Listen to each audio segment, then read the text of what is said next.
Consider the history of other regions. When the British Empire sought to control India, they introduced new food systems and cash crops, disrupting traditional diets and making the population dependent on imports. In the Americas, processed foods flooded indigenous communities, resulting in a spike in diabetes and heart disease. These were not random outcomes. They were the result of calculated policies. Today, the story repeats itself. Only the battleground is Africa, and the weapons are sugar, salt, and chemicals. Do not be deceived by the glossy packaging and the words of charity. Those containers that arrive at our ports hold much more than just expired cereals or processed snacks. They carry dependency, cleverly disguised as development, slow, cumulative poisoning hidden behind a mask of charity. The powerful nations of the world understand a hard truth. A weakened, chronically ill Africa cannot rise, cannot resist, and cannot claim its place in the world. What if I told you that the fiercest battle for Africa's future is not fought on distant battlefields, but right now in your kitchen? Every meal you cook, every snack your children grab, every fizzy drink you open, these are not just moments of nourishment or pleasure. They may, in fact, be silent weapons, shaping not only the fate of your family, but also the destiny of an entire continent. The threat is not some far-off danger. It is on your plate, in your glass, and coursing through the veins of the next generation. For countless generations, Africa has served, unwillingly, as the world's dumping ground for unwanted food. Unhealthy, expired, rejected, and sometimes outright dangerous products from America and other Western nations pour into our markets. The foods that are banned, tightly regulated, or labeled as unsafe for their own citizens are shipped to Africa, repackaged as aid and goodwill. What many fail to realize is that behind every generous-looking donation lies a hidden agenda. How did food, the very essence of survival, become Africa's secret curse? But how did this shadow war begin, and who truly stands to gain from Africa's silent surrender? To answer this, we must look deep into history, trade deals, and the global power struggles that have shaped our present. Behind the bright labels and smiling faces of international aid campaigns is a strategy refined over decades.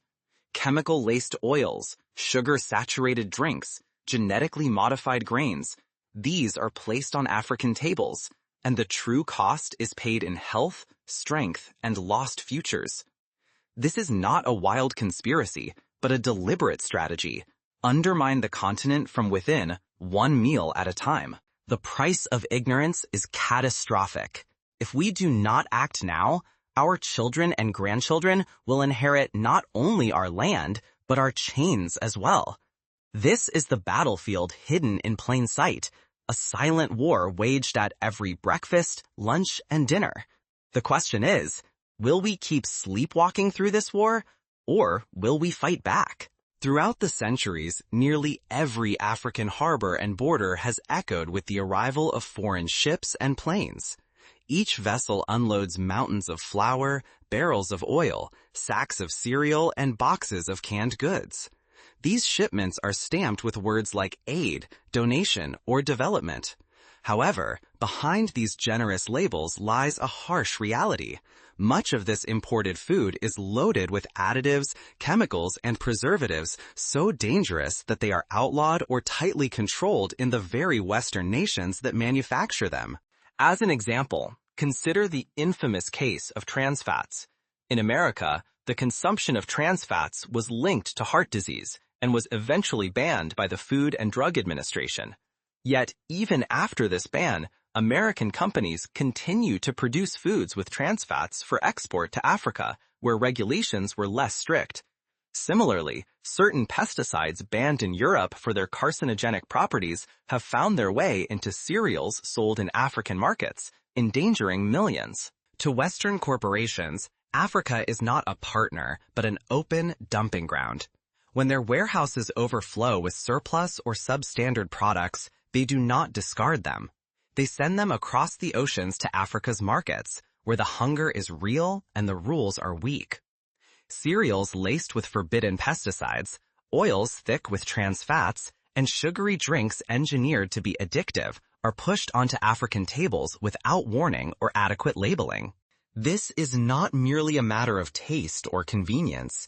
It is a slow, silent invasion that seeps into millions of kitchens, quietly igniting a health crisis. Today, diseases like diabetes, cancer, and hypertension are rising at alarming rates across Africa, illnesses that were almost unknown to our grandparents who ate fresh, local foods. In fact, diabetes was once so rare in rural Africa that it was called the disease of the rich. Now, even the poorest are at risk. But the story does not end here. Across Africa, a movement is rising, one determined to reclaim power over what we eat, and to defend our health, dignity, and destiny. Hospitals are overwhelmed. Families are crushed by medical bills. Communities are left vulnerable, not only to illness, but to further economic exploitation. The very products that are supposed to help Africans are instead stealing years from their lives. For example, in South Africa, a study found that the rise of sugary drinks corresponded directly with an increase in childhood obesity, creating a new generation of health problems. If we do not recognize this pattern and continue to accept whatever arrives, the consequences will reach far beyond the clinic or pharmacy. Medical bills will soar, life expectancy will fall, and new generations will grow up weaker, more dependent, and less able to resist foreign control. Every imported meal can erode Africa's independence, making the continent easier to manipulate and harder to defend. The threat is not only to our bodies, but to our future, our cultures, and our freedom. Could your favorite imported snack be a silent weapon? It may sound far-fetched, but history is filled with examples of food being used as a tool of dominance. During World War II, for instance, blockades were used to starve entire populations into submission. Today, the tools are subtler, but no less dangerous. Africa's food system has become a silent battlefield, where the weapons are not guns or bombs, but sugar, chemicals, and relentless corporate power. But how do these products sweep across the continent so easily? The answer is simple and ruthless. Global corporations exploit weak laws, bribe officials, and unleash aggressive marketing campaigns. They know their targets. With colorful ads and empty promises, they hook children and families, selling dreams with each bite. Leaders are persuaded, sometimes with smiles, sometimes with silent deals, to ignore the dangers, even as their people eat what would be illegal in London, Paris, or Los Angeles. This is the true price of letting outsiders dictate what we eat. It is not only about sickness. It is about lost power, lost culture, and stolen futures. As long as this cycle continues, Africa remains trapped, weak, controlled, and unable to claim true freedom. Western nations, especially America, have mastered this art. They export foods to Africa that are forbidden or strictly regulated at home. Imagine breakfast cereals packed with more sugar and artificial coloring than any American school would allow. Picture fried snacks dripping in trans fats, oils banned in European shops, yet sold daily in African markets. Powdered milk, loaded with additives and rejected by Western regulators, is advertised as premium nutrition for African children. Sodas, sweet enough to erode teeth and stunt growth, are pushed as the taste of happiness. Even cheap, hormone-laced meats, deemed unfit for Western tables, are sold as aspirational treats. But beneath the surface, change is stirring. Across the continent, voices are rising, ready to resist, to reclaim Africa's right to feed itself, and to break the chains of silent domination.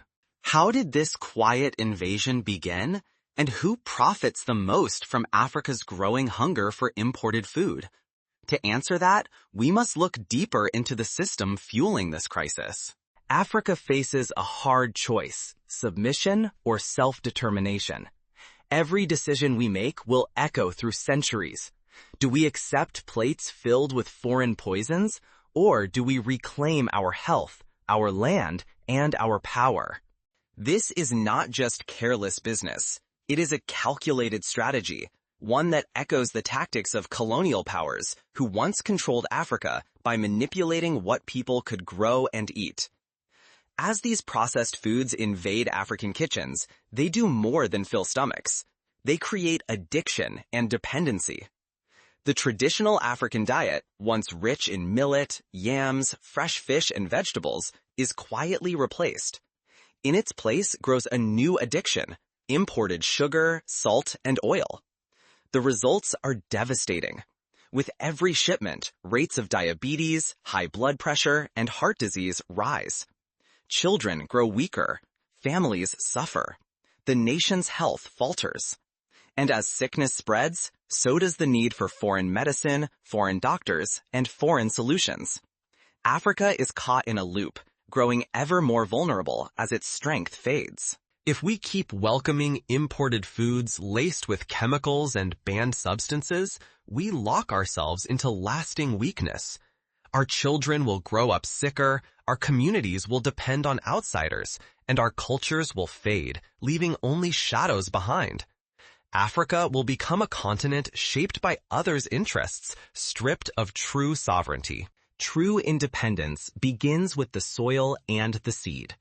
In Africa that feeds itself cannot be colonized again, not by armies, not by corporations, not by the unseen hand of foreign aid. Sovereignty springs from what we grow, harvest, and eat. The power to resist already lives within our hands. The risk is grave. If we choose wrong, we condemn ourselves to illness, weakness, and foreign control. But if we embrace self-reliance, we gain health, dignity, and the freedom to shape our own future. The revolution starts on our plates, in our fields, and in our choices.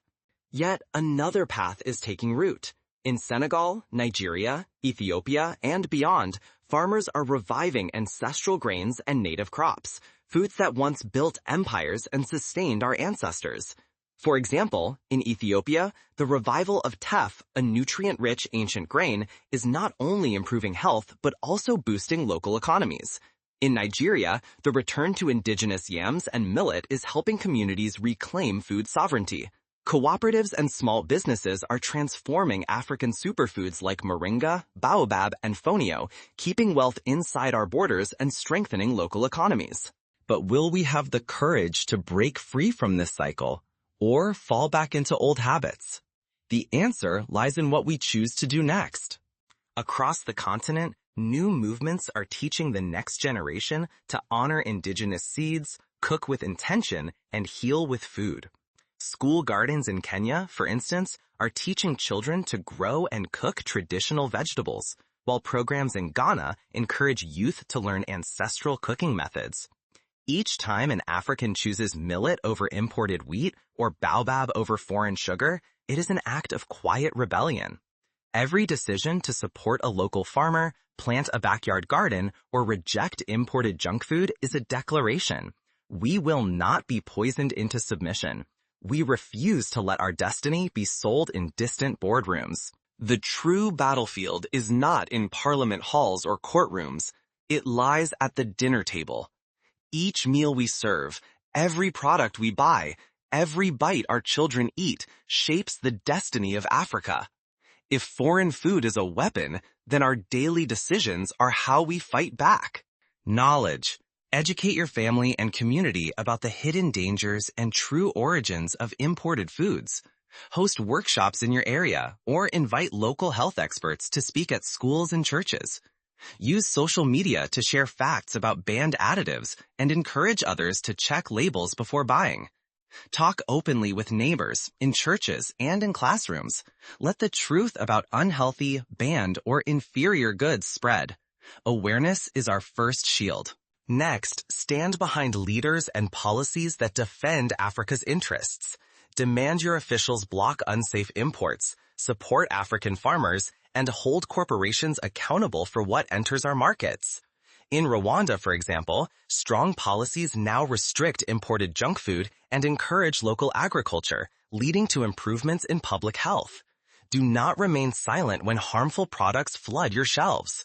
Let your voice, your energy, and your demands ring out through petitions, community meetings, and even direct conversations with shop owners. Invest in our own bounty. Choose local farmers, shop at neighborhood markets, and select foods grown, processed, and cooked on African soil. Return to traditional staples, millet, cassava, yams, plantains, and fresh vegetables. The same foods that gave our ancestors strength and resilience for generations. Support small businesses making healthy snacks with African ingredients. Start a kitchen garden, even if it is just a few pots of herbs on a windowsill. Every local purchase, every homegrown meal is a step towards freedom. Raise a new generation proud of African food. Teach children to value their heritage, to crave local flavors instead of foreign sugar, fat, and chemicals. Host cooking classes where elders share traditional recipes. Celebrate African food festivals and encourage schools to serve local dishes. When our youth love their own cuisine, we restore not only health, but cultural unity and dignity. Remember, every purchase, every meal, every snack is a vote for Africa's future. If we do nothing, our health and sovereignty slip into foreign hands, and with them, our hope.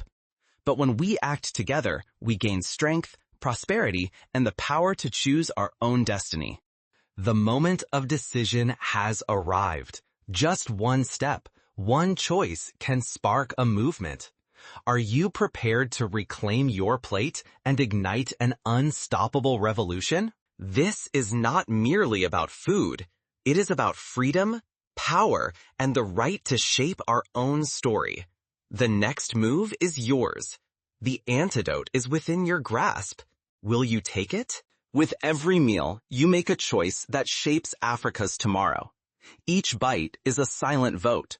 Will Africa rise as a sovereign power or remain bound by unseen chains? This is more than food. This is about freedom, dignity, and the fate of generations not yet born. For decades, powerful nations have waged a hidden war across African soil. They sent products they would never serve their own children. Foods laced with chemicals, outlawed additives, and hollow calories. These are not gifts. They are weapons, dressed in smiles and glossy wrappers, crafted to keep us weak, ill, and dependent. Yet you hold the power to break this cycle every time you reclaim your plate, by choosing African-grown, by supporting local farmers, by questioning each ingredient. You defend not only your health, but the health and future of an entire continent. You are protecting your culture, your land, your right to decide what enters your body. Picture a continent where children grow strong, elders thrive, and Africa's wealth stays rooted in African soil. Imagine a day when no foreign power dictates what we eat or how we live. That future begins with a simple, radical act, saying no to imported poison and yes to African nourishment. The stakes have never been higher. If we turn away, we surrender our strength, our independence, and our children's hopes for decades yet to come. But if we act now, we ignite a revolution that will echo through every home, market, and field. Africa's future is not decided in distant boardrooms. Our freedom does not depend on foreign aid or permission. It depends on you. On your courage to question, to resist, to choose life over slow death, dignity over dependence. Ask yourself, will you reclaim your plate and defend Africa's destiny today? Or will you let invisible chains tighten around another generation? The antidote is here, within your reach. The world is watching. Time runs short, but hope endures. Africa stands at the crossroads. This moment is yours to claim. The kitchen may seem an unlikely battlefield, but it is here, with every meal, that Africa's freedom will be won or lost. Will you be among the first to rise, to choose health, strength, and sovereignty? Or will you let others decide your fate? The answer is not hidden. It is in your next bite. Choose wisely. Choose Africa.